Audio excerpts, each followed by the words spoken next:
उसके वर्कर्स के ऊपर स्ट्रेट फायरिंग करके गोली बरसाई है। इन सब का हिसाब किताब होगा। जिन्होंने मॉडल टाउन के अंदर लोगों को शहीद किया उनका खून पाया। जिन्होंने 26 नवंबर 2024 को पीटीआई वर्कर्स के ऊपर लाइटें बंद करके गोलियां बरसाई हैं, इन सब का हिसाब किताब होगा। फिर 13 अक्टूबर तरीके लब्बैक पाकिस्तान के ऊपर जिन्होंने गोलियां बरसाई हैं और वर्कर्स को जिनका कोई कसूर नहीं है, जो कोई देशभक्त नहीं है, वो पाकिस्तान के अपने शहरी हैं, उनके ऊपर गोलियां बरसाई गई, उनका खून पाया क्या, उनको शहीद किया क्या। जिन्होंने ये सब कुछ किया है उनको हिसाब किताब देना पड़ेगा, उनको कटघरे में आना पड़ेगा और उनको सख्त से सख्त सज़ा मिलनी चाहिए, पनिशमेंट मिलनी चाहिए कि किसके ऑर्डर्स के ऊपर, किसके हुक्म के ऊपर आपने अपने मासूम शहरियों का खून पाया है। ये मुस्लिम लीग नून की हुकूमत में ये सब कुछ मैच किया हुआ है। मॉडल टाउन का कत्लेआम नून लीग की हुकूमत में 26 नवंबर मैच किया, जो पीटीआई के वर्कर्स को शहीद किया क्या, किसके ऑर्डर्स के ऊपर, किसकी हुकूमत में हुआ, मुस्लिम लीग नून की हुकूमत के अंदर हुआ। फिर 13 अक्टूबर सानिया मुरीद, जो मुरीद के अंदर आया, किसकी हुकूमत में हुआ, मुस्लिम लीग नून की हुकूमत में हुआ। ये सारे वाक़ियात, बड़े वाक़ियात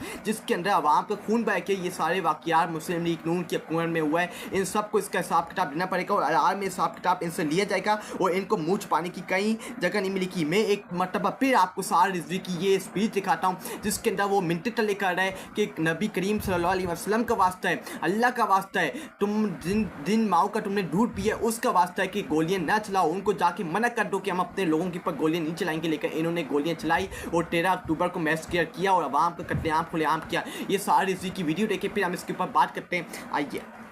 पाकिस्तान हमारा है, हम तुम हमारे भाइयों जाओ, वापस चले जाओ और उनसे कह दो हम गोली नहीं चला सकते, हम इनको नहीं मार सकते, जाओ, मैं तुम्हें अल्लाह का वास्ता देता हूँ वापस चले जाओ, तुम्हें मैं रसूलुल्लाह का वास्ता देता हूँ वापस चले जाओ, मैं तुम्हें तुम्हारी हलाली माओ का वास्ता देता हूँ वापस चले जाओ, ओए मैं तुम्हें तुम्हारी माओ के दूध का वास्ता देता हूँ वापस चले जाओ,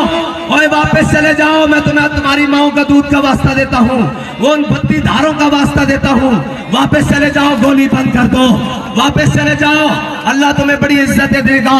अल्लाह तुम्हें बड़ी जनाब सरफराजियां देगा, अल्लाह तुम्हें हमेशा जनाब ग़ज़वा हिंद के मुजाहिदों में बनाएगा। लेकिन खुदा के लिए अपनी नस्लों को बर्बाद न करो।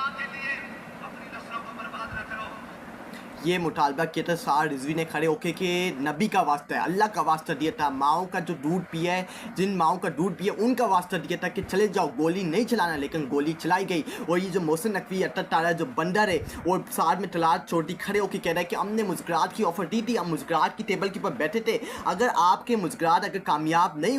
हुए भी तो आप क्या आवाम के ऊपर गोली चलाएंगे? क्या आपके पास ये हाल रह गया कि आप आवाम के ऊपर गोलियाँ बरसाएंगे? ये जितना भी वाक़ियात पेश हुए पिछले साल 26 नवंबर को जो पीटीआई के मैसेकेयर हुआ है, अवाम पीटीआई के वर्कर्स को गोलियां मारी की हैं और जो अभी तरीके लब्बैक पाकिस्तान के वर्कर्स को गोलियां मारी की हैं, ये सारा कुछ मोहसिन नकवी के सपोर्ट किया गया है। मोहसिन नकवी के ये सारा कुछ मोहसिन नकवी के हवाले किया गया कि आप इनसे निपटें, आप जाएँ इनको देखें, आपके हवाले सब कुछ जिम्मेदारियाँ आपके हवाले, आपने जो इनके साथ करना है जाके करो, हम आपके बीच में नहीं आएंगे। और मोहसिन नकवी के ऑर्डर्स के ऊपर आईजी इस्लामाबाद, आईजी पंजाब ये मोहसिन नकवी इनको हुक्म देता है कि जाके गोलियाँ चलाओ और फिर जाके गोलियां चलाई जाती हैं अवाम के ऊपर, उनके खिलाफ ग्रैंड ऑपरेशन किया जाता है। मीडिया के ऊपर आप मीडिया के ऊपर आप जाके देखो कि इस्राइली वज़ीर-ए-आज़म को दिखाया जाता है, लेकिन तरीके लब्बैक पाकिस्तान की पाबंदी है, इमरान अहमद खान न्याज़ी की पाबंदी है। हम इसकी मजम्मत करते हैं, हमें 100 इख्तिलाफ़ात तरीके लब्बैक की पॉलिटिक्स से, लेकिन हम इसकी जो वाक़या हुआ है तरीके लब्बैक पाकिस्तान के जो वर्कर्स को शहीद किया गया, हम इसकी मजम्मत करते हैं और बार बार मजम्मत करेंगे और यही मुतालबा करेंगे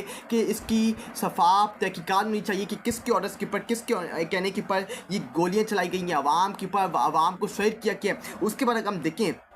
वफाकी हुकूमत और पंजाब की हुकूमत ही फैसला कर लिया कि हमने तरीके लब्बैक पाकिस्तान की पाबंदी लगानी है, सार रिजवी की पार्टी की पाबंदी लगानी है, जो इनके मदरसे हैं, जो इनकी दुकानें हैं, जो इनके जितने भी कारोबार हैं उन सबको टुस करना है, इनके जो मेन लीडर्स हैं, जो इनके टॉप लीडर्स हैं उनको गिरफ्तार करना है, उनकी पर FIR कटवानी है और इनको जेलों में बंद करना है। और अभी से जो 9 मई के बाद पीटीआई के साथ हुआ कि उनके जो वर्कर्स थे उन्होंने पीटीआई को छोड़ा, ज़बरदस्ती उनको पीटीआई को छुड़वाया किया उनसे और पीटीआई के खिलाफ बयानबाजी करवाई गई। अब तरीके लब्बैक पाकिस्तान के खिलाफ भी ये साला मनसूबा बंदी का स्टार्ट हो गया, अब इनके खिलाफ भी ये प्लानिंग स्टार्ट हो गई और तरीके लब्बैक पाकिस्तान के जो वर्कर्स हैं, जो इनके उम्मीदवार हैं, उनकी तरफ से अब ये तरीके लब्बैक पाकिस्तान छोड़ने की के बयान सामने आ रहे हैं और मेन लीडर्स अब आपको देखते हैं कि ये मेन लीडर्स जो इनके मेन लीडर्स हैं क्या ये तरीके लब्बिक पाकिस्तान को खैरबाद करेंगे या इनके साथ जुड़े रहेंगे। जिस तरह इमरान खान, शाह महमूद कुरैशी और पीटीआई के बाकी वर्कर्स जो इमरान खान के साथ मुतहद खड़े हैं और पिछले 3 सालों में जेल के अंदर बंद हैं और सख्तियाँ बर्दाश्त कर रहे हैं, क्या तरीके लब्बिक पाकिस्तान भी ये सख्तियाँ बर्दाश्त कर पाएगी और अपनी पार्टी को जुल्म ज़बर जो इनके ऊपर हो रहा है इसको रोकने में कामयाब हो पाएगी। ये सबकी नज़रें इसके ऊपर होंगी। क्या तरीके लब्बिक पाकिस्तान का जो सब्र है सार रिजवी का अभी तक कुछ मालूम नहीं है कि सार रिजवी और जो उसका भाई है अनस रिजवी वो इस वक्त कहाँ पे, किसी को कोई मालूमात नहीं है कि इनको कहाँ छुपाया हुआ है, इनको कहाँ रखा गया हुआ है। ये पाकिस्तान की एजेंसीज़ के आटों पे चढ़े हुए पाकिस्तान की एजेंसीज़ के पास है या किसके पास है, अभी तक किसी को मालूम नहीं है। कि सार रिजवी जो तरीके लब्बिक पाकिस्तान के चेयरमैन है और जो उनके भाई हैं सार रिजवी के अनस रिजवी, अभी तक मालूमात नहीं है। 3 से 4-5 दिन गुजर के लेकिन अभी तक कोई मालूमात नहीं है कि इनको कहाँ छुपा के रखा हुआ है, इनको कहाँ बंद करके रखा हुआ है, इनका अभी तक अता पता नहीं चला। ये तरीके लब्बिक पाकिस्तान से मुतल्लिक आपको मैंने सब कुछ मालूमात दी हैं। जो भी इंशाल्लाह जो भी इनके खिलाफ मालूमात आएगी, जो भी इनके खिलाफ ऑर्डर्स आएंगे, जो भी इनके खिलाफ फैसला आएगा इंशाल्लाह आपके सामने रखेंगे और इसको डिस्कस करते रहेंगे। अब अगले बयान की तरफ चलते हैं, अगली स्पीच की तरफ चलते हैं। आइए।